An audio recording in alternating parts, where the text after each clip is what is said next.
Alors, avant de passer la parole à Maxime et Fouille pour l'introduction, quelques lignes sur le programme.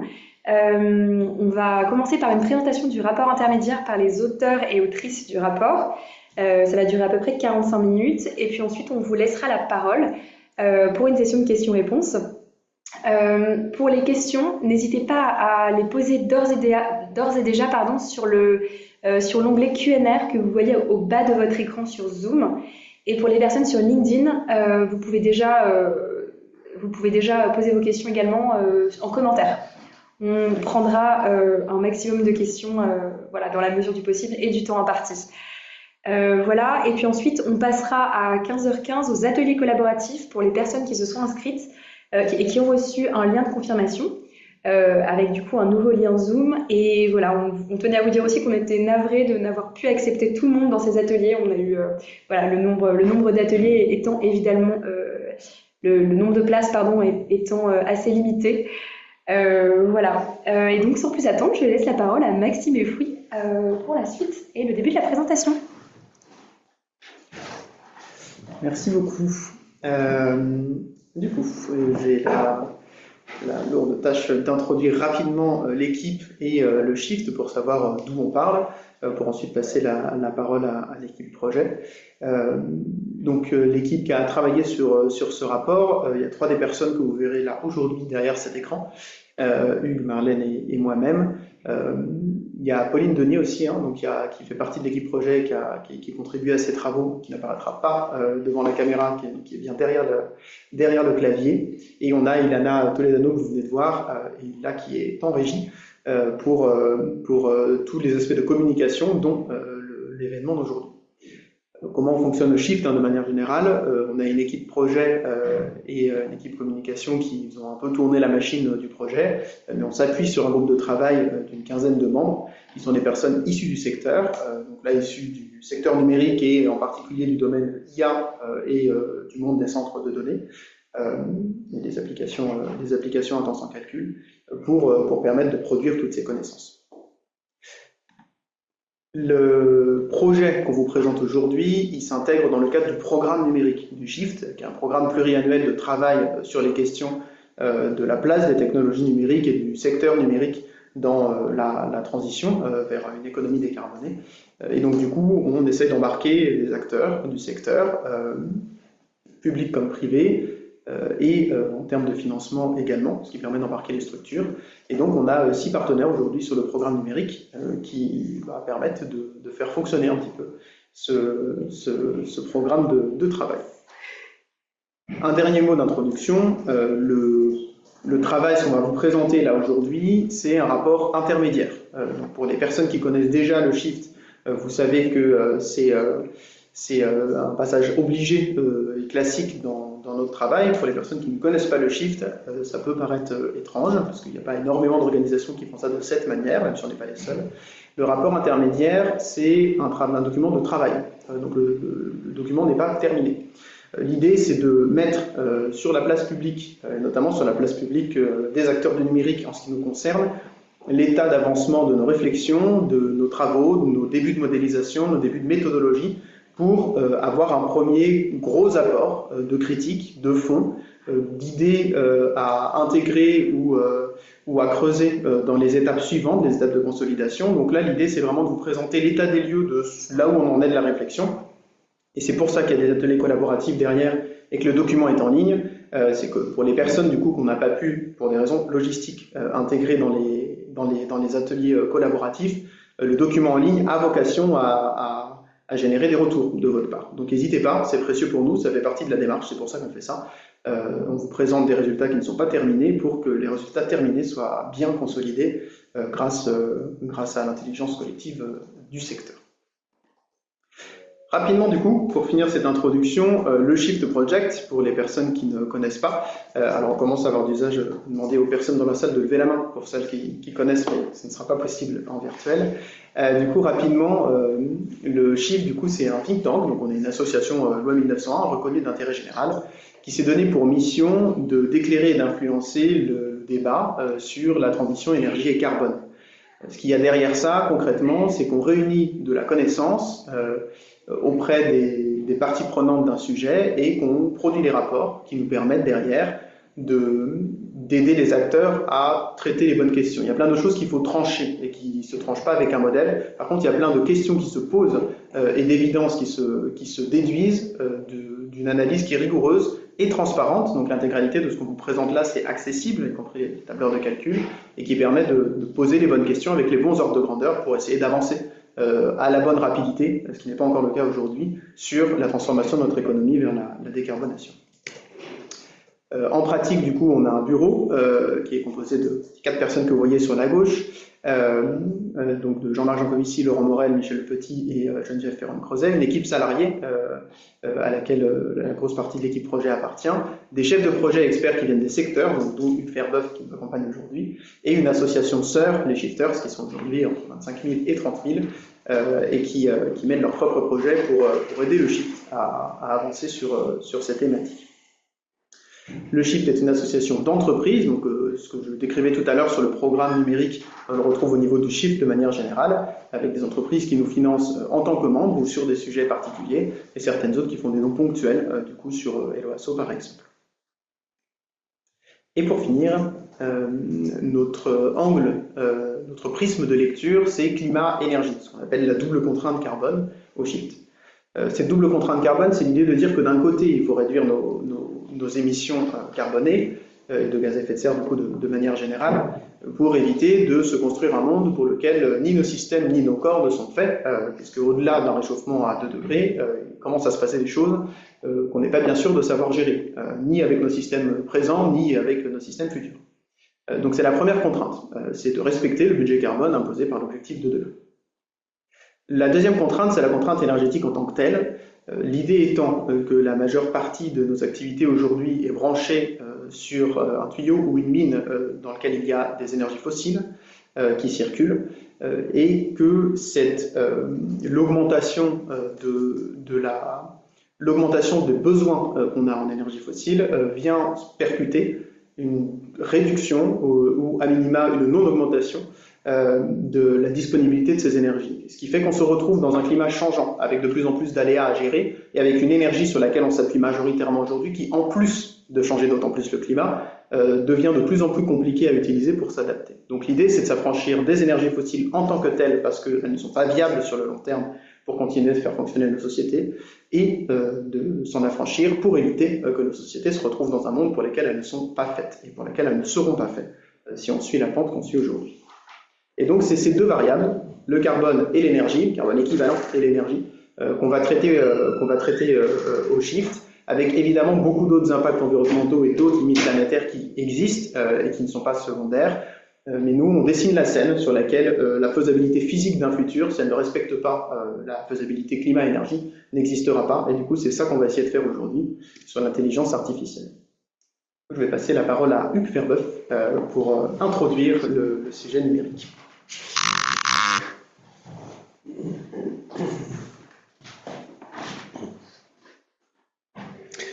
Oui, bonjour à tous et merci Maxime.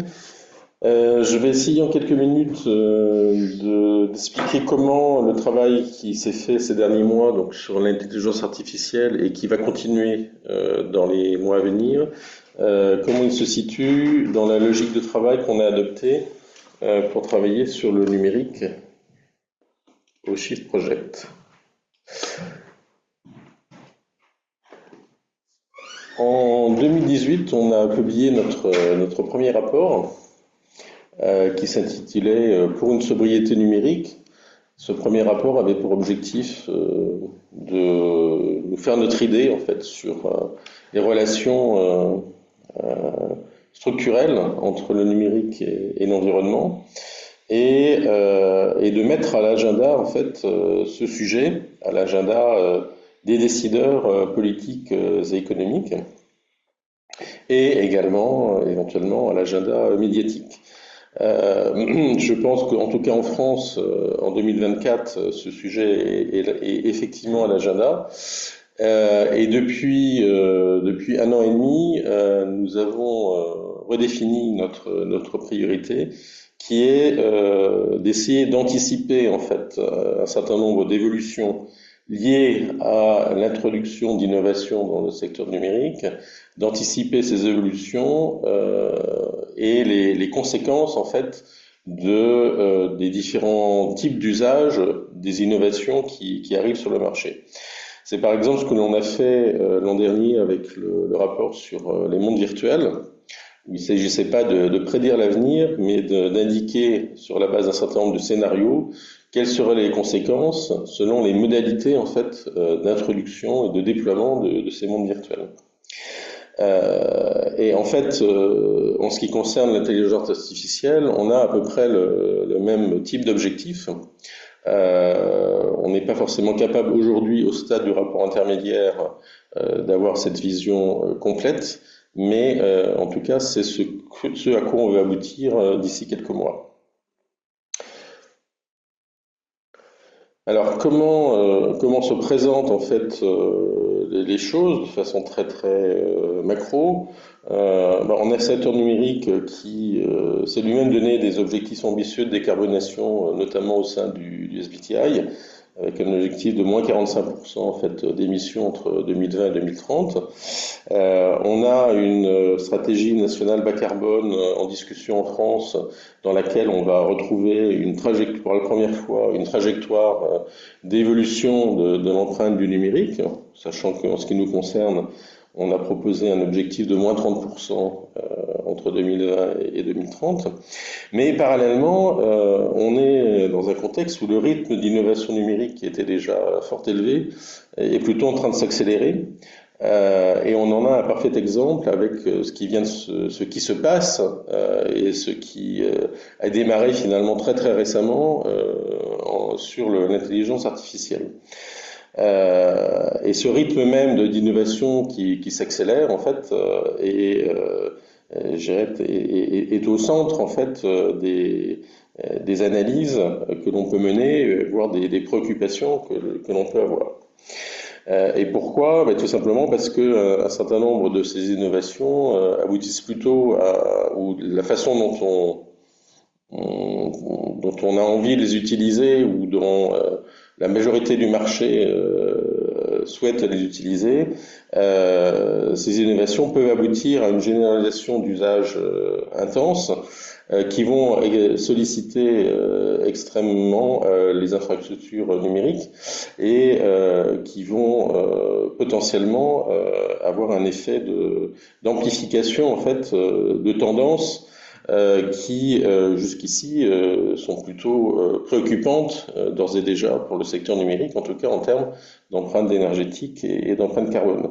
Et donc par rapport à ce paysage où les innovations se précipitent, il nous semble qu'il faut se mettre dans une posture où on doit véritablement choisir les modalités d'usage de ces innovations et donc décider ce que l'on veut en faire et non pas simplement subir ou être à la roue en fait d'un certain nombre d'acteurs qui poussent des scénarios qui ne sont pas forcément les plus bénéfiques pour le bien commun.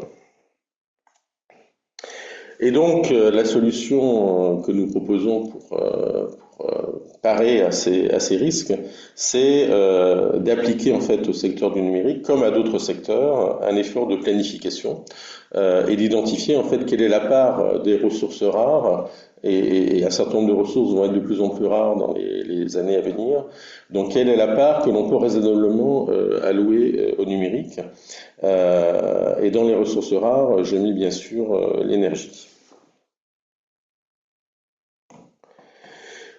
Cette démarche de planification doit nous donner en fait des marges de manœuvre qui vont permettre d'éviter de se faire déborder en fait par un certain nombre de conséquences indésirables liées à une utilisation je dirais, désordonnée de ces innovations et plutôt à avoir la possibilité de choisir en fonction évidemment d'objectifs environnementaux, mais également en fonction de la pertinence sociale d'un certain nombre de cas d'usage, donc de choisir finalement l'affectation des ressources numériques à des choses qui sont les plus, je dirais, les plus utiles. Et il ne faut pas y voir un jugement moral, mais les plus utiles, en tout cas, à l'intérieur du réseau de contraintes dans lequel on doit raisonner. Et en ce qui concerne l'intelligence artificielle, on va pour ce faire adopter la même démarche que ce que l'on a pu faire ces dernières années, et donc on va essayer de comprendre comment les différentes modalités d'utilisation d'intelligence artificielle, voire les différentes modalités d'utilisation des différents types d'intelligence artificielle, peuvent impacter en fait l'empreinte environnementale et énergétique du secteur numérique, mais également les trajectoires d'évolution qui préexistaient avant l'introduction de ces innovations. Et ce qu'on voit clairement, mais je vais tout de suite passer la parole à Marlène qui va vous préciser ce que je vais dire, on voit clairement que l'intelligence artificielle, notamment générative, et des modalités d'utilisation de cette IA générative en tant que technologie à usage général aboutissent rapidement à une explosion non seulement des volumes de données, mais également de calculs qui vont tirer à la hausse en fait le besoin de nouvelles infrastructures, le besoin de puissance dans ces infrastructures, et donc assez logiquement en fait le besoin d'énergie et les conséquences en termes d'émissions tant que cette énergie n'est pas décarbonée. Voilà, un avant-goût donc d'un rapport que Marlène va maintenant commencer à vous présenter.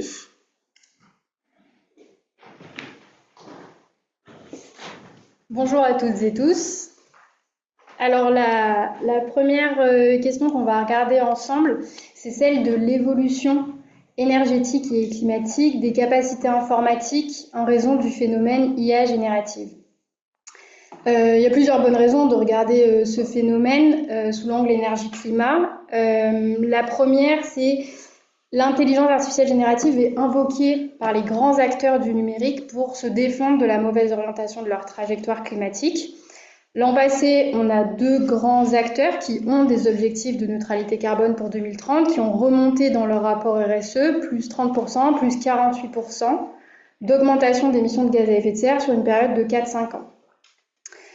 Deuxième élément, l'intelligence artificielle générative vient justifier le déploiement des centres de données. On l'a beaucoup entendu ou beaucoup dit, il faut des GPU pour l'IA, il faut de la puissance de calcul pour l'intelligence artificielle générative. Les premiers chiffres ici sont là juste pour fixer les idées et on va revenir sur chacun d'eux, d'abord au niveau monde, puis au niveau Europe et enfin au niveau France. Au niveau monde, on va d'abord regarder quelles ont été les évolutions passées des capacités informatiques et des centres de données.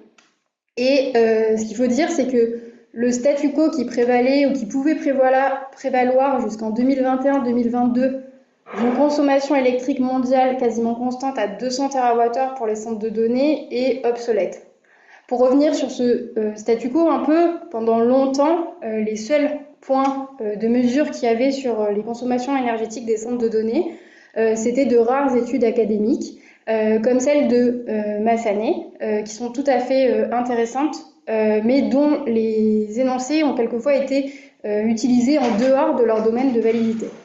Donc en gros, pour reprendre un de ces résultats, il y avait le résultat qui était le suivant: si les tendances actuelles en matière d'efficacité du matériel et de l'infrastructure des centres de données peuvent être maintenues, la demande énergétique mondiale des centres de données peut rester presque stable jusqu'en 2022, malgré une augmentation de 60% de la demande de services. Et donc vous voyez que si on change les hypothèses de cet énoncé, il devient faux. Donc depuis quelques années maintenant, l'IEA a remonté un petit peu dans ses derniers rapports les consommations énergétiques. Donc en 2022, on était pour cette même année à 240-340 TWh. En 2023, il y a la question de est-ce que les usages vont pas plus vite que l'efficacité ou l'efficacité pas assez vite par rapport aux usages. Et en 2024, le chiffre de 2022 est revu à 460 TWh. On a aussi un laboratoire, le Lawrence Berkeley National Laboratory, qui a amorcé un bon travail réflexif sur les estimations passées sur les centres de données. Et donc, vous pouvez voir sur le graphique qui est sur la droite, qui est bien un historique des estimations, c'est pas un historique réel, en regardant les libellés, qu'il n'y a pas d'études post-2021 qui proposent une consommation énergétique constante pour les centres de données. Pour compléter un petit peu cet historique des estimations, on aurait pu aussi ajouter les résultats de Border Step qui, eux, dès 2020, anticipaient pour 2022 à peu près 500 TWh. Côté Shift Project, en 2021, il y avait 4 scénarios descriptifs de différentes tendances en usage et de différentes tendances en efficacité qui avaient été proposés et qui, pour 2025, allaient entre 330 et 730 TWh. Le LBNL fait aussi ce travail de revenir sur l'historique des estimations au niveau américain. Donc là aussi, on voit qu'il n'y a pas de proposition de consommation énergétique constante. Et au niveau américain, ce qu'ils font aussi de très bien, c'est revenir sur un historique cette fois réel. Et donc là, on voit aux États-Unis, entre 2014 et fin 2021, donc juste avant l'introduction de l'intelligence artificielle générative grand public, un doublement de la consommation électrique. Pour continuer un peu ce travail d'historique sur les évolutions passées, on peut aussi regarder un autre indicateur qui est la puissance électrique, que ça soit pour les centres de données dans leur ensemble en prenant en compte le refroidissement ou pour les seuls équipements informatiques, donc la différence entre les traits pleins et pointillés sur cette image. Et là, on voit plus qu'un doublement entre 2018 et 2023. Donc, ce qu'il faut dire à cette étape, c'est que pour un secteur aussi dynamique que le numérique, le suivi de l'évolution des centres de données a été clairement insuffisant, et notamment en fréquence. Et donc maintenant, on a une étape où il faut le précipiter de façon systématisée. Maintenant, si on regarde les évolutions futures des capacités informatiques et notamment des centres de données et qu'on se pose la question de quels vont être leurs impacts énergétiques et climatiques, il y a plusieurs choses qui vont jouer. D'abord, l'ampleur du développement de l'offre d'intelligence artificielle et l'adoption de cette offre, avec la sous-question sur laquelle on reviendra plus tard de la pertinence de cette offre pour contribuer à la décarbonation du secteur numérique et des autres secteurs. De façon plus générale, le taux de croissance et l'intensité énergétique et climatique des usages numériques va évidemment jouer, avec peut-être aussi des questions de disponibilité matérielle, énergétique, financière et de chaîne d'approvisionnement.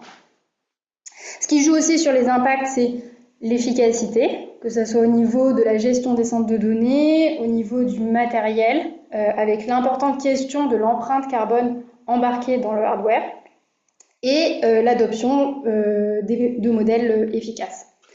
Qui dit efficacité dit question sur le lien entre efficacité et l'offre. Est-ce que ces gains d'efficacité ils vont être au service d'une hausse de la consommation via un effet rebond ou est-ce que l'adoption de modèles frugaux peut venir tempérer ce lien-là? Et enfin, l'intensité carbone de l'énergie et notamment la disponibilité de puissance électrique bas carbone. On va regarder un petit peu les projections qui peuvent exister. D'abord en gigawatts. Ce qu'on peut dire pour les centres de données, c'est que d'ici 2028, on devrait être au moins à 80 gigawatts d'équipements de puissance opérationnelle pour les équipements informatiques installés.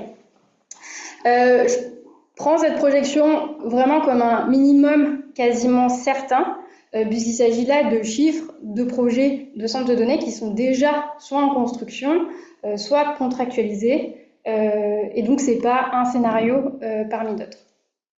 Pour ce qui est des projections en consommation énergétique, il y en a beaucoup, et ce qu'on peut voir en les comparant un petit peu les unes avec les autres, c'est que pour 2030, ces projections en consommation énergétique varient du simple au triple, de 700 Wh jusqu'à 2100 TWh. En prenant un petit peu de recul temporel, ce qu'on peut aussi dire, c'est que jusqu'à présent, de manière un peu glissante, la consommation énergétique quasiment doublait tous les 10 ans. Et là, si D'ici 2030, on s'oriente vers 1500 TWh de consommation énergétique. On va être plutôt sur un triplement en 7 ans. Donc, il y a vraiment l'idée que le rythme de cette consommation énergétique s'accélère. Ce sujet, pour celles et ceux qui vont participer à l'atelier numéro 1, vous allez pouvoir en parler, revenir sur ces dynamiques, sur ces projections, sur les hypothèses sous-jacentes dans toutes ces projections. C'est un sujet particulièrement important de savoir derrière chaque chiffre quelles sont les hypothèses d'évolution de PUE qui sont prises, les hypothèses de charge, les hypothèses de vitesse d'installation des centres de données, de la vitesse à laquelle ils se remplissent. Les hypothèses de périmètre aussi, il y a beaucoup d'études qui vont finalement donner des chiffres de consommation énergétique que pour un certain type de centre de données ou que pour certaines régions du monde. Et donc l'idée là, ça va être de vraiment mieux interpréter ces projections et leurs hypothèses pour pouvoir mieux travailler finalement avec ces chiffres. Sur ces projections, ce qu'on peut dire aussi, c'est que la majorité sont en gigawatts ou en térawattheures, ce qui est très bien. Mais ce qui ne reflète ni le type d'électricité employée, ni l'empreinte carbone embarquée. Et ça, c'est éminemment primordial, puisque depuis l'année dernière, aux États-Unis, on observe un recours aux énergies fossiles. En gros, il y a des acteurs qui ont une demande en électricité, si possible bas carbone, qui ne peut pas être satisfaite. Et quand bien même ces acteurs espèrent avoir accès à de petits SMR ou à une grande fusion nucléaire, il se trouve qu'ils ont des besoins en électricité immédiat, et donc ce qu'ils font, c'est qu'ils se tournent vers du gaz, et il y a même eu l'annulation de la fermeture de 2 centrales à charbon l'année dernière aux États-Unis pour satisfaire la demande des centres de données. Donc, autre sujet, la prise en compte de l'empreinte carbone embarquée. Les consommations énergétiques qu'on voit, c'est seulement les phases d'usage. Et donc, pour prendre en compte cette empreinte-là, il faudrait compter plus 35% à plus 100% en plus, sachant que ça, c'est des chiffres peut-être de l'époque, on va dire avant l'IA générative, qui peut-être ont évolué aujourd'hui. Un peu de la même façon, si le rythme de remplacement matériel s'accroît, ça aussi, ça peut encore augmenter les impacts. Et donc, ce qu'on voulait vous proposer là comme base de discussion à ce moment du rapport intermédiaire, c'est 2 premiers scénarios en émissions de gaz à effet de serre pour les centres de données au niveau mondial. Ces scénarios, on les a construits de la façon suivante. On est parti à peu près au milieu des gammes de consommation énergétique, 1200 TWh, 1400 TWh pour ces 2 scénarios. Et dans l'un, on fait comme si les pays se décarbonent comme ils ont dit qu'ils allaient le faire, et dans l'autre, on fait comme si les nouveaux centres de données allaient utiliser du gaz. Et donc ça, en 2030, en émissions de gaz à effet de serre, ça nous amène vers 500 à 900 mégatonnes de CO2 équivalent pour les centres de données seuls, donc pas pour l'ensemble du secteur numérique, juste pour les centres de données. Soit une augmentation de plus 80% à plus 200% par rapport à 2022. Pour comparaison, c'est l'équivalent de 1 à 2 France en termes d'émissions. Pour conclure cette partie, ce qui est primordial de dire, voire de redire, c'est qu'on a là une évolution du secteur numérique, et d'autant plus avec l'IA générative, qui est trop rapide par rapport au délai structurel de transformation des infrastructures électriques et d'efficacité énergétique. Avant de passer à la partie Europe puis France, on va dézoomer un peu des centres de données pour regarder l'ensemble du secteur numérique et regarder l'impact sur les terminaux et sur les réseaux. On sent que sur les terminaux, il peut y avoir des impacts puisque les usages d'IA et d'IA générative, ils peuvent être tout à fait locaux et déconnectés. Et donc, il y a la question de est-ce que avec les processeurs plus puissants, l'empreinte carbone, notamment l'empreinte carbone embarquée, est plus importante? Il y a la question de l'évolution du parc de terminaux. Est-ce qu'il y a un remplacement accéléré façon on se sert de l'IA pour faire des relais de croissance ou des phénomènes d'obsolescence logicielle, fonctionnelle, culturelle?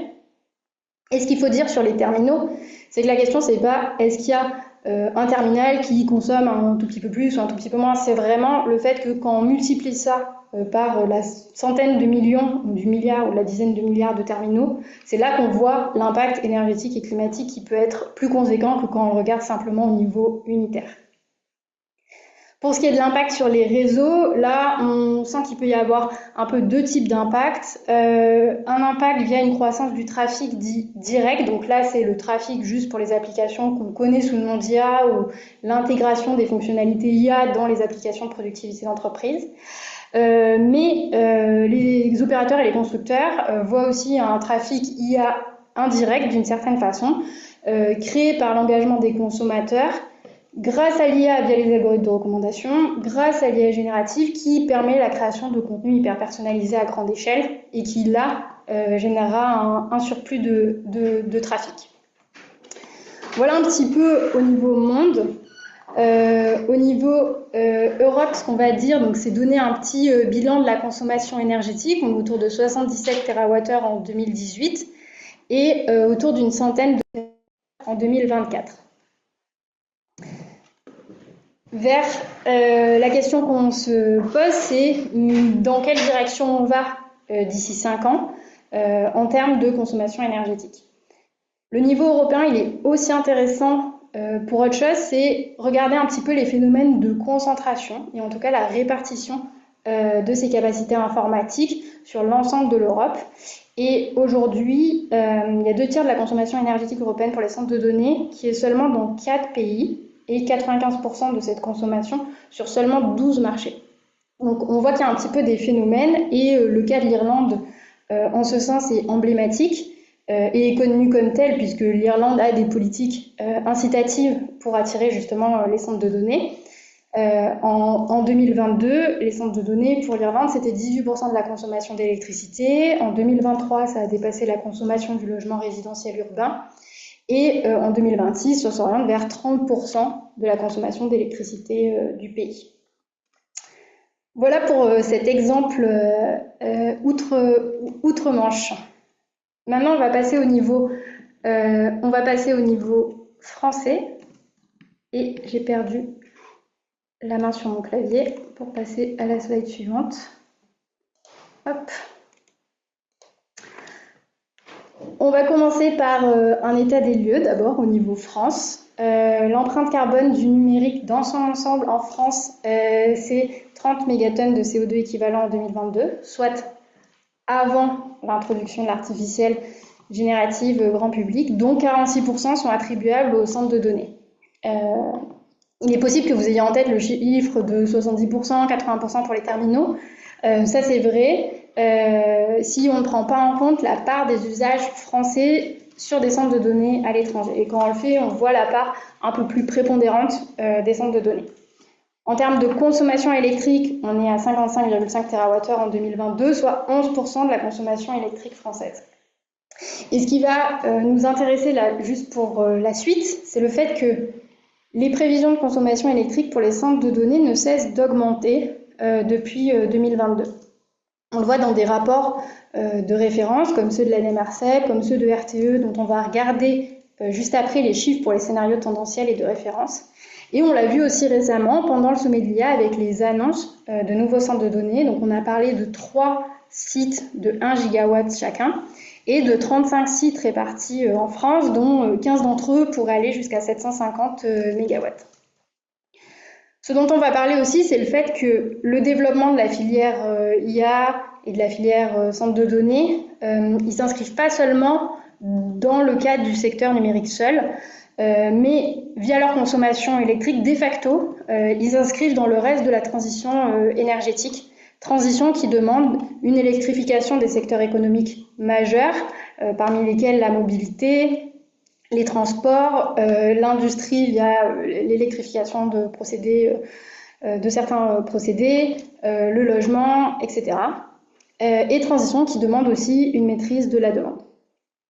Et donc pour illustrer un petit peu tout ça ensemble, on a préparé ce graphique qu'on met en discussion donc, au moment de ce rapport provisoire, sur lequel vous voyez les grandes barres bleues, c'est la quantité d'électricité qu'on a prévu d'ajouter au réseau entre 2020 et l'année L. En bleu plus clair, c'est le volume qu'on avait prévu de dédier au centre de données au moment de cette estimation. Et donc, je viens de le dire, depuis 2022, les prévisions pour les centres de données ne cessent d'augmenter. Donc, c'est autour de 16 TWh en 2030 dans l'étude ADAMARCEP, autour de 25 TWh en 2035 dans l'étude RTE, etc. Et donc, en fait, ça, c'est un point assez important. À l'horizon 2030-2035, les centres de données représenteraient 30 à 35% de la consommation électrique qui devrait être ajoutée au réseau depuis 2020. Je vais le dire autrement et de façon peut-être un peu plus grossière. Pour 3 TWh qu'on va installer, ça veut dire qu'on en donne un au centre de données. Ça, c'est sans même prendre en compte les fameuses annonces soumises de l'IA et en restant sur les scénarios publiés. Donc, si ça se trouve, c'est pas 1 sur 3, c'est 1 sur 2. Et donc, pour finir un petit peu cette vision-là, on a ajouté sur ce graphique, par exemple, le volume d'électricité dont on a besoin pour l'électrification des transports, que vous voyez maintenant en jaune sur cette slide. Ceci afin de mettre en évidence un risque de conflit d'usage sur l'électricité. En gros, l'idée, c'est que avoir été excédentaire en électricité l'an passé, c'est bien, mais ce n'est pas suffisant pour pouvoir satisfaire à l'horizon 2030-2035 simultanément la demande pour les centres de données, pour l'électrification des transports, pour le reste de la transition énergétique et pour le reste des usages français. D'où l'idée d'avoir une trajectoire électrique planifiée pour les centres de données afin de mitiger ce risque. On va pouvoir parler de ça notamment dans l'atelier numéro 2 avec la question de la modélisation. Donc l'idée, c'est que, on vient de le dire dans ce contexte, les installations des centres de données, c'est des décisions structurelles qui peuvent fragiliser l'électrification des usages et la transition bas carbone. Et donc, on va se poser la question de projeter les impacts de différentes options pour les centres de données en termes énergétiques et climatiques à un certain horizon. Et donc, dans cet atelier numéro 2, on va pouvoir parler de modélisation, de différents leviers de dimensionnement, des contraintes, des impacts, de la scénarisation, de la modélisation de l'offre et de la demande. Tout ça afin d'améliorer encore les résultats qu'on vous proposera au moment du rapport final. Je vous remercie de votre attention et je passe la parole à Maxime pour aborder la troisième partie de cette présentation.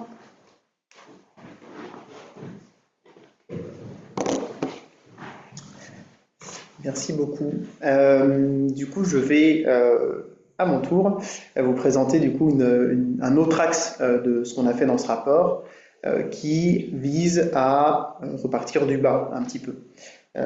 Là, ce qui vous a été présenté, du coup, c'est les analyses qu'on mène au niveau macroscopique pour essayer d'attraper les tendances macroscopiques de développement des infrastructures, et on va essayer d'attraper la lorgnette par l'autre bout en allant du côté des promesses et des cas d'usage en fait, qui sont promis, des applications qui sont proposées par l'intelligence artificielle, dont la vague générative dans ce moment, et pouvoir remonter et faire les liens entre les choix qu'on peut faire au niveau de ces usages finaux et ce que ça peut du coup alimenter comme trajectoire macroscopique.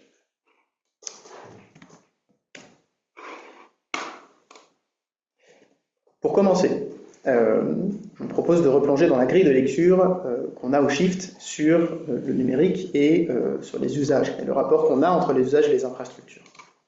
On a d'un côté des infrastructures qui permettent des choses. Là, dans notre cas, c'est en particulier, pas que, et Marlène vient de le décrire, mais en particulier, si on a envie de zoomer sur quelque chose, les infrastructures qui vont permettre d'avoir des capacités de calcul, qui ont leur dynamique propre, dont l'intensification et ou la dissémination au sein du système numérique, mais qui ont leur dynamique propre et qui vont permettre des choses. Ces choses-là, dans le cadre de ces études, c'est les applications d'intelligence artificielle. Le fait que ces infrastructures permettent ces nouveaux usages, c'est-à-dire que c'est parce qu'on a ces capacités de calcul qu'on est capable derrière de déployer des solutions d'IA, et en particulier pour parler de la vague dans ce moment d'IA générative, ça c'est l'effet d'offre. On déploie des infrastructures, du coup on peut faire des choses, on se met à les faire. De l'autre côté, quand on va déployer ces usages, on va appeler de nouvelles capacités, les justifier, saturer certaines capacités, plutôt du côté du trafic en général, qu'on a ces dynamiques en direct. Et du coup, ça va être l'effet d'usage, c'est-à-dire que le déploiement de ces usages, de ces applications, va venir appeler des capacités infrastructurelles, que ce soit en volume ou en spécification technique. Cette boucle, c'est le niveau 1.0, c'est le tout premier niveau de la systémique. Vous avez devant vous une boucle de rétroaction. C'est-à-dire qu'il y a quelque chose qui entraîne quelque chose, qui réentraîne la chose qui l'a entraîné. Dans le numérique, on observe cette boucle pas spécifiquement sur les usages IA, on l'a décliné sur les usages vidéo, sur les usages monde virtuel, sur les réseaux de manière générale. C'est quelque chose qui décrit bien la poule et l'œuf en même temps, à savoir qu'on a les deux faces d'une même pièce, infrastructure d'un côté, usage de l'autre, et que si on fait changer le diamètre de la pièce, on fait changer le diamètre des deux faces. Là, sur l'intelligence artificielle, on a ça en particulier, du coup, avec la capacité de calcul et les centres de données, et on le voit bien, il n'y a pas besoin de faire une revue de presse supplémentaire pour s'en rendre compte. On parle d'intelligence artificielle en même temps qu'on parle des centres de données, de leur implantation, qui permettent ces usages, qui sont appelés par les promesses qui sont derrière. Et donc c'est bien cette grille de lecture qu'on adopte au Shift et que là on vous propose de placer sur les deux verres de vos lunettes, ou sur vos rétines directement si vous n'avez pas de lunettes, pour comprendre comment les contraintes vont venir s'appliquer sur ce système. Ce système où là il y a deux composantes. Les contraintes économiques, c'est classique. Tout le monde sait gérer un budget économique, donc du coup si on a une décision qu'on veut prendre mais qu'on n'a pas le budget pour la prendre, on ne la prend pas. Nous, ce qu'on propose, c'est de rajouter quelques indicateurs, et du coup, si vous avez déjà entendu parler du Shift Project, vous savez qu'on propose plutôt de commencer par ces indicateurs-là, à savoir à minima l'énergie et le carbone, et puis les ressources matérielles qui vont permettre de produire tout ça. L'idée, c'est d'appliquer cette grille de lecture d'habitude, j'ai envie de dire, du numérique sur la spécificité de l'intelligence artificielle. Ça, c'est la grille de lecture. Maintenant, l'approche, on va dire la méthode, la question qu'on pose. Notre question de recherche, c'est pareil, c'est la même que depuis 2018, puisque ce schéma date de cette époque, qu'on pose sur le numérique. Là, l'intelligence artificielle, comme d'autres applications numériques, peut permettre des opportunités pour la transition, de plein de manières différentes en termes d'optimisation, d'aide à la transformation, etc. De l'autre côté, il a un coût environnemental. Il faut le produire, ce numérique, il faut le déployer. La question c'est comment on fait pour que la balance penche du bon côté. Là, elle est équilibrée, mais on a quand même plutôt envie de la faire pencher du côté bleu, a priori. Et la réponse qu'on a trouvée, c'est d'enlever, c'est la première étape, des opportunités de la transition, tout ce qui va être des applications, dans le cas ici, d'intelligence artificielle pour optimiser les procédés fossiles. Si on se projette dans une société où on s'est affranchi des énergies fossiles, une application IA qui permet d'optimiser l'extraction, la consommation, la transformation de produits fossiles, même si ça réduit l'impact unitaire, c'est bien au service de cette énergie fossile. Donc c'est pas compatible avec une société dans laquelle les énergies fossiles ne sont plus là. Donc, du coup, on extrait déjà cette partie-là, on garde celles qui sont vraiment des opportunités pour la transition et pour construire un monde qui est compatible avec la double contrainte. Et une fois qu'on a fait ça, on va se poser la question des conditions de pertinence. Quand est-ce que c'est pertinent d'utiliser une solution IA du point de vue énergie-carbone? Ça retombe sur la balance, c'est le zoom sur la balance que Hugues présentait tout à l'heure, et la conclusion qu'on a depuis quelques années déjà, c'est que cette quantification, il faut la faire de manière systématique et exhaustive. Systématique, c'est qu'il faut prendre un cas d'usage particulier pour savoir s'il est pertinent, parce que ça dépend du contexte, ça dépend du contexte dans lequel on l'intègre, du système dans lequel on l'intègre, et pour des usages aussi bêtes que l'ampoule connectée, en fait, les études qu'on avait fait en 2020 nous montrent que ça dépend de la pièce, de l'éclairage et du taux de fréquentation. Donc, il faut un cas d'usage, savoir quelles sont les grandes variables qui permettent de savoir si ça vaut le coup ou si en fait on est en train de dépenser plus d'énergie et de carbone que ce que ça nous permet de rapporter. Exhaustive, ça veut dire qu'on ne se contente pas de regarder ce qui se passe sur la phase d'utilisation, c'est toujours très tentant, c'est ce qu'on voit sur la facture, mais ça sert à rien. On est en train de parler de changement climatique, le carbone ne s'émet pas localement suivant où est-ce que vous utilisez l'objet, le carbone s'émet à partir du moment où vous transformez l'environnement, et donc l'idée c'est de savoir sur tout le cycle de vie, est-ce qu'on a un bilan net positif ou non. Cette approche elle est valable du coup pour les applications numériques de manière générale, et là ce qu'on propose c'est de l'appliquer sur l'IA, parce qu'encore une fois, la méthode reste pertinente, en tout cas à date. Pour définir l'objet d'étude, dans l'intelligence artificielle, il y a beaucoup de choses. On a commencé à en parler dans le rapport, et du coup ça fait partie des retours que vous pouvez nous faire et des propositions de documentation. Là, je passe rapidement dessus. C'est juste pour dire que le rapport ne se contente pas de traiter de l'IA générative qui est la vague de hype technologique dans ce moment. On traite les applications d'intelligence artificielle. À l'intérieur, il y a l'IA générative, mais il y a d'autres types de technologies qui existent et qui sont prises en compte dans les cas d'usage que je vais vous présenter ici.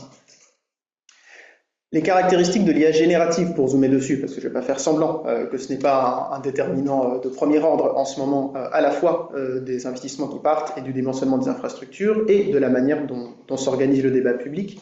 Les caractéristiques de l'IA générative, et du coup on l'a adapté à partir de ce qui était proposé dans le rapport de la Commission de l'intelligence artificielle l'année dernière, c'est que l'IA générative produit une information qui est souvent perçue comme réaliste par un être humain, que cette information est produite rapidement à l'échelle humaine, on a l'impression que la réponse on l'a vite par rapport à d'autres applications, que le système est polyvalent, c'est-à-dire qu'on peut lui poser plein de questions, lui demander plein de tâches différentes, de complexités différentes et de contenus de types de production différentes, et qu'on a une interaction avec l'outil, l'humain-machine, qui est simple, puisqu'on va avoir l'impression de discuter en langage naturel, presque comme si on discutait avec un être humain. Et c'est ces 4 caractéristiques qui font de l'IA générative un usage, une application, un service qui se déploie très rapidement aujourd'hui dans tous les pans, dans beaucoup de secteurs différents. En tout cas, les promesses se répandent dans beaucoup de secteurs différents aujourd'hui. Donc ça, c'est l'IA générative. Nous, on traite de l'IA de manière générale, de l'intelligence artificielle dans son ensemble. Mais dans les critères qu'on a sélectionnés qu'on a utilisé pour sélectionner les cas d'usage qu'on va traiter, il y a le premier qui est de pouvoir traiter de ce phénomène IA générative, ce qui est important en ce moment. En se posant la question de quels sont les effets de cette IA générative, qui est particulièrement intense en ressources informatiques, sur la structuration et les impacts des services d'intelligence artificielle, mais aussi quand est-ce que c'est pertinent. Il y a plein de moments où en fait il y a des solutions d'intelligence artificielle ou algorithmique ou numérique qui n'ont pas du tout besoin d'être génératives et d'avoir ce niveau d'intensité. Et qui peuvent quand même être pertinentes à bien des égards sans avoir cette brique-là. Donc la question, c'est vraiment de se poser la question de où est-ce qu'elle est pertinente, et elle n'est pas partout tout le temps, il n'y a pas de raison pour ça. Le deuxième critère, c'est qu'on voulait choisir des cas d'usage qui nous permettent de poser la question de comment on peut orienter l'innovation, que ce soit au moment de la conception d'un service ou de son déploiement, ou de son achat. L'idée, c'est d'avoir des cas d'usage qui nous permettent de dire, mais en fait, on veut rendre tel service. Il y a plein de manières différentes de le rendre, il y a peut-être des niveaux de services différents, des niveaux de complexité et de polyvalence.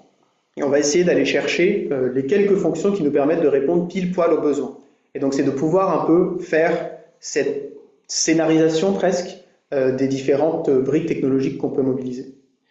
On voulait aussi poser avec ces cas d'usage la question de la vision systémique du secteur numérique, donc l'impact de ce cas d'usage, de ce service d'intelligence artificielle sur les centres de données, les réseaux et les terminaux.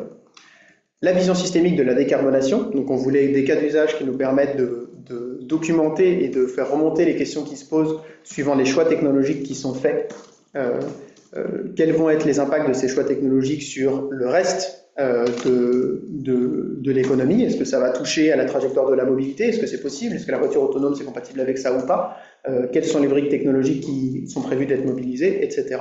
Et finalement la vision quantitative pour essayer de déployer une analyse sur un cas d'usage qui puisse aller jusqu'à la quantification de son impact.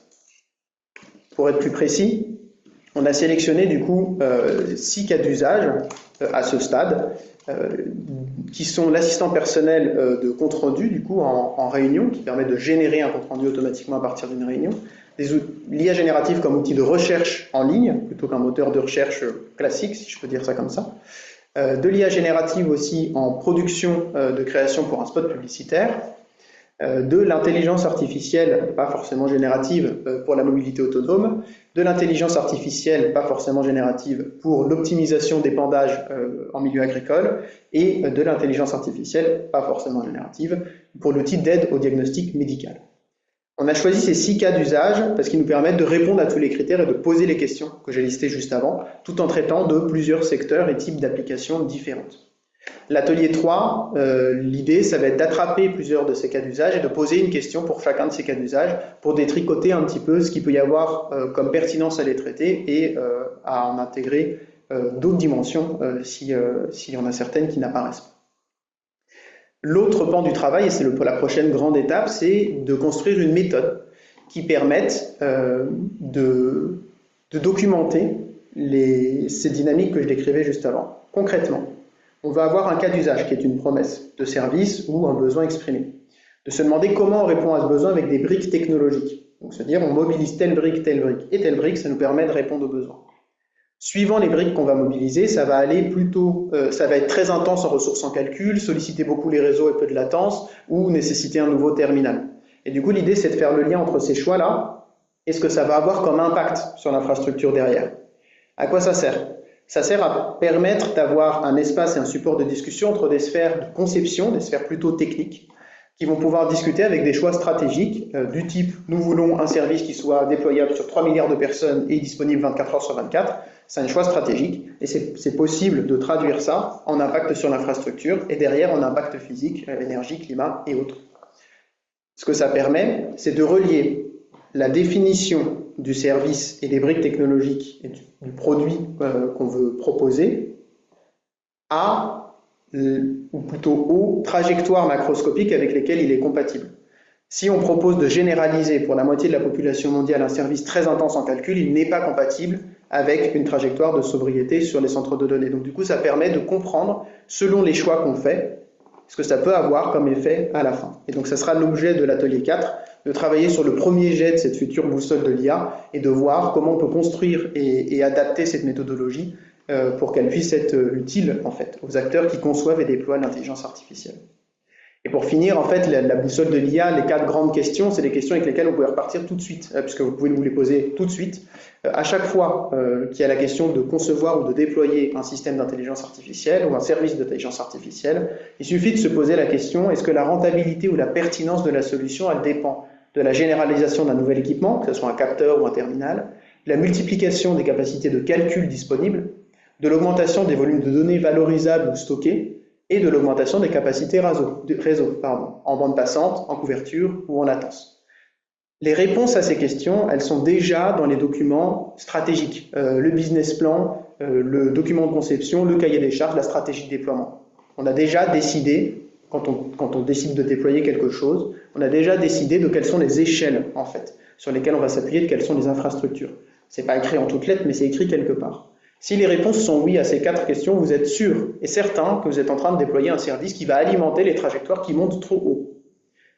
L'idée, c'est de pouvoir répondre non ou un tout petit oui au maximum de ces questions, ce qui permet de limiter l'impact. Et du coup, ça, c'est l'ordre 0 de la réflexion. On essaie de le pousser à l'ordre 1 avec la boussole de l'IA et ça sera l'objet de l'atelier 4 de tout à l'heure. Et je vais passer la parole à Hugues, du coup, pour la conclusion.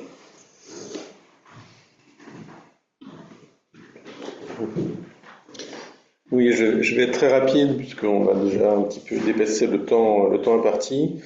Comme on l'a signalé à plusieurs reprises, en fait, ce rapport est un rapport intermédiaire, donc il y a encore pas mal de questions ouvertes.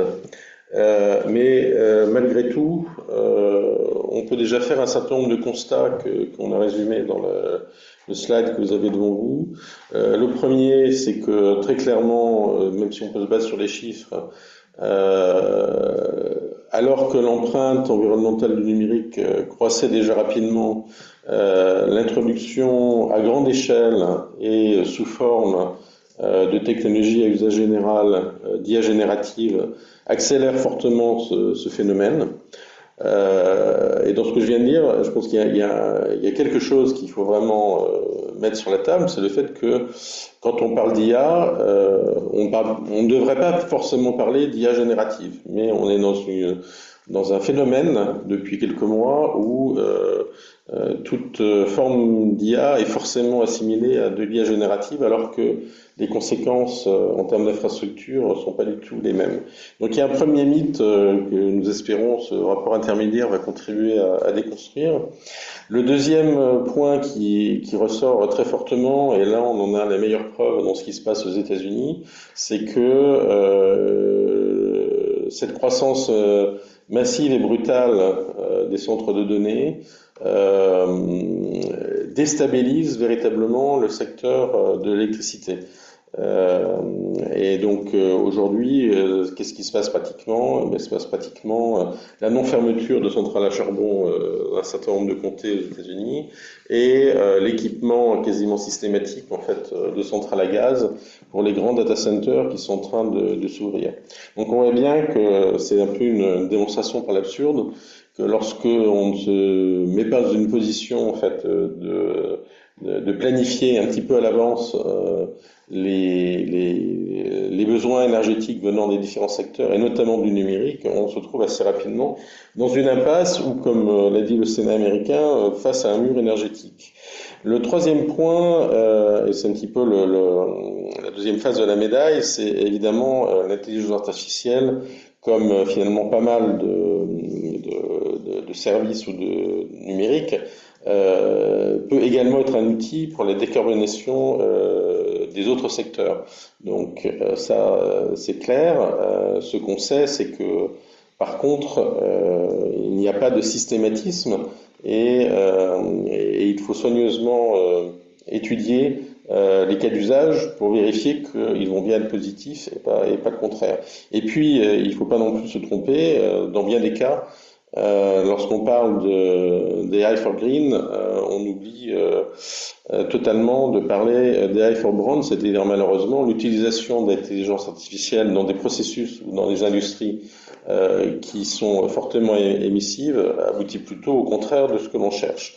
Donc ça, c'est le deuxième mythe que nous espérons contribuer à déconstruire. Et la conclusion de la conclusion, si je puis dire, c'est qu'il est effectivement nécessaire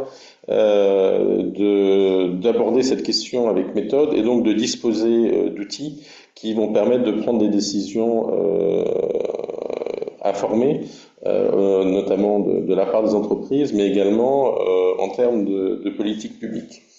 Et donc, et ce sera le dernier slide de cette présentation, en parallèle en fait du travail que nous allons faire dans les mois à venir pour aboutir au rapport final, donc qui devrait être publié autour du mois d'octobre de cette année. On va également en parallèle participer activement en fait au débat public autour de ce concept d'IA soutenable qui a notamment été introduit lors du sommet pour l'IA il y a une quinzaine de jours et de bien identifier quelles sont les conditions nécessaires et suffisantes pour que ce concept prenne réalité. Voilà, ceci clôt donc la présentation du rapport et donc ouvre en fait la séquence de questions-réponses.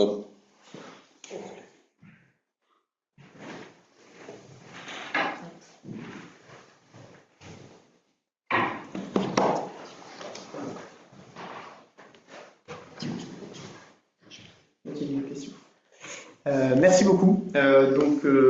On va avoir quelques questions, on a récupéré certaines on a essayé de condenser les questions qui apparaissaient dans le question-réponse et on a sélectionné la majeure partie d'entre elles, une partie étant répondue directement dans le Q&R et une autre partie d'entre elles du coup étant synthétisée pour réponse maintenant. Très bien, alors je vais lire les questions, même si vous ne me voyez pas à l'écran, on ne rentre pas tous dans le cadre. Je vais lire les questions une à une et puis je laisserai les intéressés y répondre. Première question, comment prenez-vous en compte les impacts liés à la production des équipements, serveurs, processeurs, GPU, etc., et à la construction des centres de données, béton, artificialisation, etc. Allez, je peux commencer. C'est un sujet effectivement, très important pour ce calcul d'émissions de gaz à effet de serre.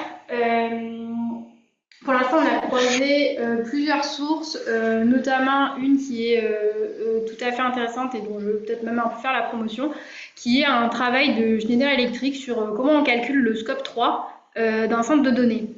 Et donc, dans leur rapport, il y a la déclinaison de la méthodologie pour un centre de données type, et en ligne, il y a même un calculateur pour pouvoir faire ça selon différents types de centres de données, selon leur puissance, selon la puissance type des racks qui sont installés. Et donc, ça prend en compte tout le scope 3 et ils ont même fait une méthodologie pour passer en fait d'un scope 3 complet à simplement l'empreinte carbone embarquée d'un centre de données. Et quitte à en faire la promotion, on peut aussi dire qu'il y a des bonnes pratiques aussi qui sont identifiées, parce que du coup, en identifiant les postes principaux dans l'empreinte carbone embarquée, il y a au passage des bonnes pratiques qui sont identifiées sur comment réduire cette empreinte embarquée. Je vais compléter la réponse d'abord en disant que c'est un des objets de l'atelier numéro 1 en fait, d'évoquer ces questions. Le deuxième point, c'est que il y a encore peu de recul, mais il est quand même assez probable en fait que le fait qu'on doive revoir en fait le design des data centers pour s'adapter à des niveaux de puissance électrique, des densités de puissance électrique qui sont au moins d'un ordre de grandeur supérieur à ce qu'il y avait jusqu'ici, peut modifier un certain nombre de ratios qui existaient et qui sont peut-être même dans la source que Marlène vient de signaler. Donc, ce qu'on peut dire, c'est que c'est un work in process et que, effectivement, toute information pertinente qui serait disponible, nous sommes preneurs. Oui. Très bien. Je passe à la deuxième question. Comment prenez-vous en compte les améliorations technologiques sur l'efficacité énergétique? Avec des choses comme les nouveaux venus de Chine qui consomment bien moins, vos projections ne sont-elles pas pessimistes? On commence. Moi, je veux bien. Alors, effectivement, il se trouve que dans des réunions publiques, j'avais déjà présenté un petit peu ces dernières semaines quelques-uns de ces résultats, et c'est une question qui revient assez systématiquement. En fait, vous constaterez que dans ce rapport intermédiaire, on n'a pas véritablement fait de scénario prospectif. On le fera évidemment dans le rapport final, mais lorsque on dit par exemple que la consommation des data centers en 2030 pourrait être comprise entre 700 et 2100 TWh, on s'appuie en particulier en fait sur des informations qui viennent d'entreprises qui construisent en fait les data centers. Et ces entreprises, quelle est l'information dont elles disposent? Ce sont des clients, donc des opérateurs de data centers, qui leur disent je vais avoir besoin d'un data center qui va devoir fonctionner avec, par exemple, 500 MW de puissance informatique. Bon. En fait, dans ces 500 MW de puissance informatique, si j'ose dire, la notion d'efficacité énergétique est déjà incluse. C'est-à-dire que le 500 MW, il est calculé par cet opérateur data center pour répondre en fait à un niveau de service et à un niveau de charge à échéance de quelques années qu'il estime pertinent. Et compte tenu des gains qui continuent à se faire en termes d'efficacité énergétique, il arrive au fait qu'il lui faut 500 MW de puissance informatique. Donc là, on n'a pas fait d'hypothèse particulière sur l'efficacité énergétique. On suppose que ceux qui sont les mieux placés pour prendre en compte ces gains d'efficacité énergétique, ce sont précisément les opérateurs de data centers, et c'est ce qu'ils font lorsqu'ils commandent en fait de nouveaux data centers.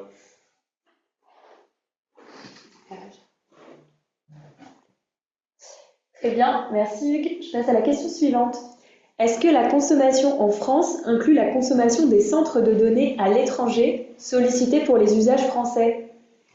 Sur le chiffre de consommation électrique à 51 TWh qu'on a affiché, non, il n'y a que la consommation électrique en France qui est prise en compte. Pour le chiffre d'empreinte carbone qu'on a affiché à 30 mégatonnes, oui, il y a la consommation électrique des usages français à l'étranger qui est prise en compte. Merci Marlène. Question suivante. Comment prenez-vous en compte l'approvisionnement en énergie décarbonée, ENR, nucléaire, des acteurs du numérique?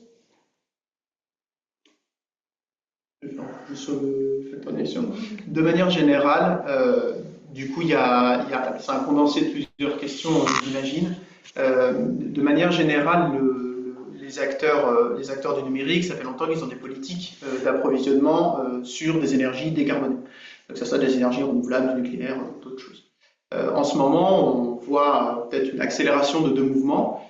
C'est une accélération de contractualisation avec ces énergies, qui consiste en gros à acheter de l'électricité verte, mais sans savoir exactement. On ne va pas se brancher sur une éolienne, donc on achète des contrats qui disent qu'on achète de l'électricité verte, mais en fait vous consommez l'électricité de là où vous êtes. Donc nous, du point de vue du Shift, ça a assez peu de valeur. Nous, ce qui nous intéresse, c'est de savoir si les infrastructures se décarbonent, de savoir si vous avez signé le bout de papier qui dit que vous participez à la décarbonation. Du point de vue physique, pas intéressant. Du point de vue, l'autre dynamique sur laquelle nous, on peut avoir quelque chose à dire de pertinent, c'est l'installation, l'achat, le déploiement de capacités de production d'énergie décarbonée spécifiques aux acteurs, où ils vont implanter des ENR, des énergies renouvelables, et avec des projets qui commencent à apparaître, de pouvoir s'approvisionner directement sur du nucléaire, dont les petits réacteurs modulaires, les Small Modular Reactors, les SMR. Les acteurs du numérique, concrètement, et ça revient sur ce que Marlène présentait au tout début, consomment de plus en plus d'électricité, avec une intensité de leurs activités en énergie qui augmente, et en carbone. Pour corréler ça, en fait, pour faire converger ça avec leurs objectifs de neutralité, ils sont obligés du coup d'aller chercher des énergies décarbonées. Ce que ça veut dire, c'est qu'il y a deux possibilités en fait. C'est soit que ces acteurs essayent d'avoir accès à ces énergies, n'y arrivent pas suffisamment vite parce qu'en fait le rythme de croissance de la consommation est trop rapide par rapport au rythme de déploiement des énergies renouvelables et des énergies décarbonées. Parce qu'il faut bien comprendre que l'électricité, c'est pas la fée électricité qui arrive, boum, et vous avez une centrale. Non, c'est un site industriel, donc ça prend du temps en fait à déployer. Il faut extraire les matériaux, les transformer, etc. Donc tout ça, c'est une chaîne qui prend du temps. Donc soit ça va trop vite, et du coup ils sont obligés de se brancher sur autre chose, c'est ce qu'on voit aujourd'hui quand les acteurs vont se brancher sur des centrales à charbon ou à gaz, soit ils préemptent en fait ces ressources, parce que pareil, il y a une inertie, donc on ne peut pas avoir autant d'électricité décarbonée qu'on veut l'année prochaine, et du coup si on les alloue au numérique, on ne les allouera pas à autre chose. Et c'est cet effet d'arbitrage qu'il faut avoir en tête, sinon on va se retrouver avec des écarts entre les prévisions et ce qui va vraiment se passer qui vont nous poser des problèmes. C'est que si on laisse l'intelligence artificielle et ses infrastructures se déployer comme là on a prévu de le faire en faisant des annonces dans tous les sens et en suivant des courbes exponentielles, elle sera carbonée, indirectement ou indirectement. Soit directement parce qu'elle se branchera sur des centrales à gaz, soit indirectement parce qu'elle aura préempté des ressources sur lesquelles les voitures électriques ne pourront pas se brancher. Oui, peut-être compléter, au-delà de la réponse générale qu'on peut faire, ce que Maxime vient de faire, on peut quand même remarquer qu'aux États-Unis, tous les grands projets, les nouveaux grands projets de méga data centers, ils s'appuient pas sur de la production électrique à base de renouvelables, ils s'appuient essentiellement sur la création de nouvelles centrales à gaz, hein, tout simplement parce que les puissances en fait qu'il va falloir fournir en un lieu donné et la rapidité avec laquelle il faut pouvoir délivrer cette puissance convergent en fait vers ce type de solution. Donc, je dirais, ce qu'il faut bien avoir en tête, c'est au-delà de la demande de puissance, il y a aussi le rythme auquel se matérialise cette demande de puissance, qui est probablement le problème le plus épineux en fait pour les producteurs d'électricité, qu'ils soient d'ailleurs à base de fossiles ou à base de renouvelables. Merci à tous les deux. Autre question, dans les cas d'usage, pourquoi n'avoir pas pris en compte d'autres cas, comme dans l'enseignement ou autre? Alors, on vous a effectivement présenté là 6 cas d'usage qu'on a sélectionnés pour en faire l'analyse. Comment on les a sélectionnés? C'était vraiment les critères que j'ai énoncés juste avant de vous présenter la liste. Donc on a choisi des cas d'usage qui nous permettaient de faire émerger au mieux les différentes questions qu'on se posait. Faut bien comprendre que c'est un exercice exemple. L'idée, c'est de produire une méthode. C'est ça l'output principal. Sur les cas d'usage, ça va être de montrer, avec des cas d'usage qui nous permettent de poser ces différentes questions, comment on peut déployer la méthode. Du coup, c'est la première réponse. On ne dit pas que c'est exhaustif, on dit que ça nous permet de montrer les questions qui se posent sur les applications d'intelligence artificielle. L'autre morceau de réponse, c'est qu'il y a une liste beaucoup plus longue qu'on avait au départ, dans laquelle on a dû choisir, ce qui nous a demandé beaucoup de travail. Le membre du groupe de travail doit être en train de sourire en ce moment. Cette liste plus longue d'exemples qu'il y a dans beaucoup de secteurs d'application d'intelligence artificielle, générative ou non, aujourd'hui, elles apparaissent dans le rapport. On a reporté une partie de ces exemples pour montrer un peu le paysage de services et de propositions de services qui peut exister aujourd'hui. Typiquement, les applications dans l'enseignement, il y en a certaines qui apparaissent. L'idée, c'était de montrer que dans tous les secteurs économiques aujourd'hui, on a des promesses technologiques qui relèvent de l'intelligence artificielle. Et là, on en a sélectionné 6 pour pouvoir développer la méthode qui permet, et l'idée c'est ça à la fin, c'est d'avoir un truc qui soit suffisamment simple pour permettre aux acteurs de s'en ressaisir et d'avoir quelques points de repère sur ok, mais comment est-ce qu'on la construit, comment est-ce qu'on la déploie, et en même temps qu'il soit juste au bon niveau de complexité pour quand même attraper les effets indirects et les questions qu'on a listées tout à l'heure. Pourquoi est-ce qu'on ne les a pas choisis? Parce qu'il a fallu en choisir que 6 pour faire l'essai, mais ils apparaissent dans le panorama qu'on a construit et nous dans la manière dont on construit la méthode. Merci Maxime. Autre question, qu'est-ce que les individus peuvent faire au quotidien pour limiter les impacts environnementaux en lien avec l'utilisation des outils d'IA générative? Épineuse question. J'ai envie de donner la réponse, j'ai envie de citer la première question de l'aspect AFNOR sur l'intelligence artificielle frugale, qui est de se poser la question, a-t-on besoin d'un système d'IA pour rendre ce service? Si on adapte là l'IA générative, c'est a-t-on besoin de l'IA générative pour rendre ce service?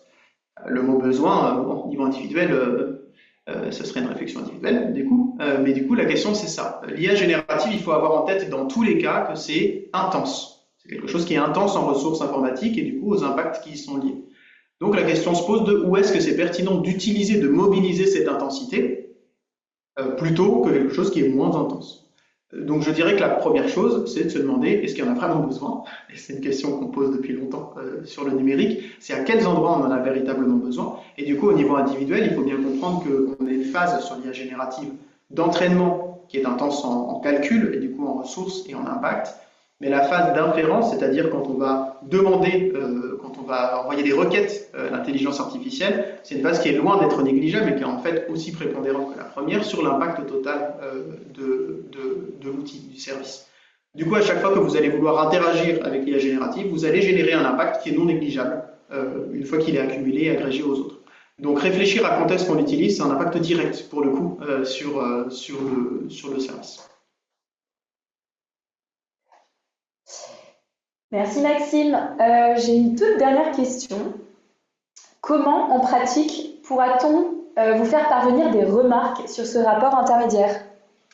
À la fin du rapport, sur la toute dernière page, vous avez nos adresses email et donc vous pouvez nous écrire avec vos remarques les plus constructives possibles tant qu'à faire.